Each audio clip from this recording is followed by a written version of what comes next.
Wahiduzzaman Apollo, আপনার কাছে আমি শুনতে চাই যে দুটি বিষয় এখানে এসেছে। একটি হচ্ছে যে বিএনপির ছবি, নেতাকর্মী যারা ওখানে ছিল কর্মীদের ছবি সহ দেওয়া হয়েছে, যেটা আমাদের মুজিবুর রহমান মঞ্জু বললেন।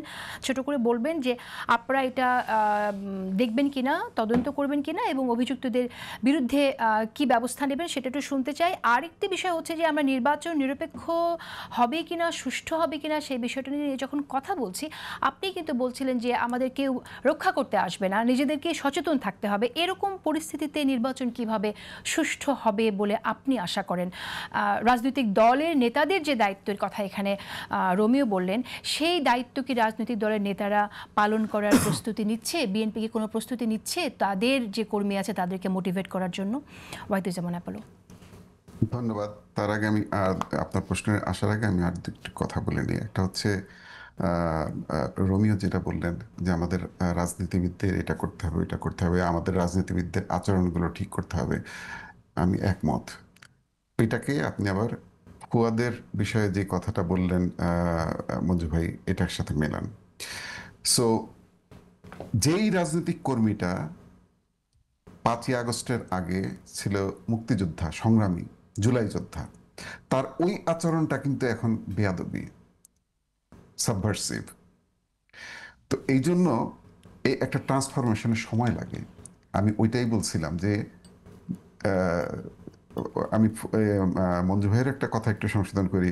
ওটা আমি আইসিটি সেলের প্রধান, আমি মিডিয়া সেলের প্রধান। আইসিটি অফিস আছে, আমি আইসিটি। এবং যখন নাকি 28 অক্টোবরের পর সারা বাংলাদেশের সব জায়গায় বিএনপির কোনো নেতাকর্মীরা মিছিল করতে পারছিলেন না, তারা আপনারা মিছিল করছিলেন। তারপরে ইয়ের সময় পরবর্তীতে আমাদের মিছিলগুলো নামলো।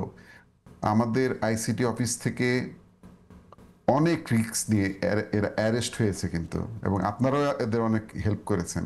এই ক্যামেরাম্যানগুলো আপনাদের অনুষ্ঠান, প্রত্যেকটা অনুষ্ঠান কভার করেছে, প্রত্যেকটা রাজনৈতিক দলের। এটা আমাদের আইসিটি অফিসের ক্যামেরাম্যান। ওরা আবার মন খারাপ করতে পারে, কারণ এখন তার ওদের প্রয়োজন নাই। সো ওরা ওরা এখন আসেও না, আমি দেখি যে কিরকম ওরা এখন নাই কেন। না, কারণ হচ্ছে যে ওই সেই পরিবেশটাও নাই। আর নতুন পরিবেশে নতুন লোক দায়িত্ব নেয়, এটাই হচ্ছে আর কি এখন।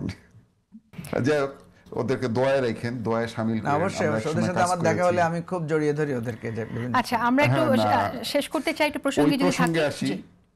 হ্যাঁ, প্রসঙ্গে আসি। দেখেন মঞ্জু ভাই, এই জায়গাটাতেই আসি যে এই যে ফুয়াদ বলেছে যে সে ব্যক্তিগতভাবে বলেছে কথাটা। ওইখানে বিএনপির কর্মী, ওইখানে অনুষ্ঠানটা ছিল একটা সরকারি অনুষ্ঠান। একটা সরকারি অনুষ্ঠানে ওই সাধারণ জনগণ গেছে, সেখানে বিএনপির লোক আছে। এরা কিন্তু বিএনপির লোক হিসাবে জানে, ওটা এবি পার্টির অনুষ্ঠান ছিল না, সরকারি অনুষ্ঠান। সেখানে ব্যারিস্টার ফুয়াদ যে বক্তব্যটা দিয়েছেন, এটা যাদের মনে হার্ট করেছে তারা ওই এলাকার মানুষ, যারা ওইখানে হয়তো চিন্তা করতেছে ওইখানে প্রজেক্টে তারা বালু সরবরাহ করবেন। কারণ চাইনিজ কন্ট্রাক্টর তার চীন থেকে বালু নিয়ে আসবে না, সে বালু ওখান থেকে কিনবে। তাদের মধ্যে হয়তো একটা কম্পিটিশন আছে, কে বালু সাপ্লাই দেবে, কে ইট সাপ্লাই দেবে।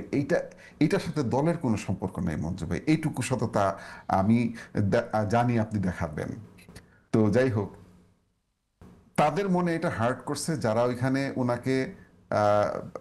ওনার সাথে বাকবিতণ্ডা করতে গেছে। তাদের মধ্যে বিএনপির লোক হয়তো আছে, বাইরের লোকও আছে। এখন তাদেরকে বিএনপির লোক হিসেবে যদি এখন সিঙ্গেল আউট করেন, তাহলে তো বলতে হবে গত জুলাই আন্দোলন বিএনপির ছিল, কারণ বিএনপির সবচেয়ে বেশি লোক এখানে শহীদ হয়েছে, বিএনপির সবচেয়ে বেশি লোক এখানে অংশগ্রহণ করছে। কই, আমরা তো সেটা করতেছি না। যেহেতু এটা সবার একটা মাস আপরাইজিং ছিল, আমরা ক্রেডিটটা সবাইকে দিচ্ছি। তাহলে এই যে দায়ভারটা কেন আমাদের দিবেন? শুধুমাত্র আমাদেরকেই নিতে হবে। সো এইটা আমি একটা ঠিক আছে, শুধুমাত্র দায়ভারটা কেন বিএনপিকে নিতে হবে সেই প্রশ্নটা আছে। পুলিশ প্রসঙ্গে আমি আপনার কাছে জানতে চেয়েছিলাম, প্রশাসন প্রসঙ্গে। পুলিশ বিষয়টা হচ্ছে যে মুক্তাদির রশিদ রোমিও, উনি অনেক পোর খাওয়া অভিজ্ঞ সাংবাদিক। আমাদের বাংলাদেশে এই গুমের বিষয়টা প্রথম যদি কেউ তুলে আনেন, সেটা হচ্ছে মুক্তাদির রশিদ রোমিও আর হচ্ছে ডেভিড বার্গম্যান। আমি ওই সময় ডাটা কালেক্ট করতাম, আমি ওনাদের সাথে অনেক সময় ডাটা শেয়ার করেছি, ওই সময় ওনাদের সাথে পরিচয়।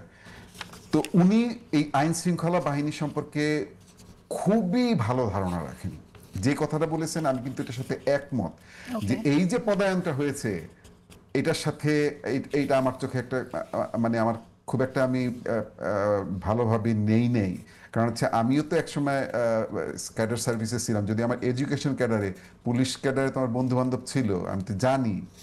তো এখানে যে পদায়ন হয়েছে এরা কতটুকু এফিশিয়েন্টলি এটা হ্যান্ডেল করতে পারবে I don't know, but I still expect যে তারা এটা ভালোভাবে করুন।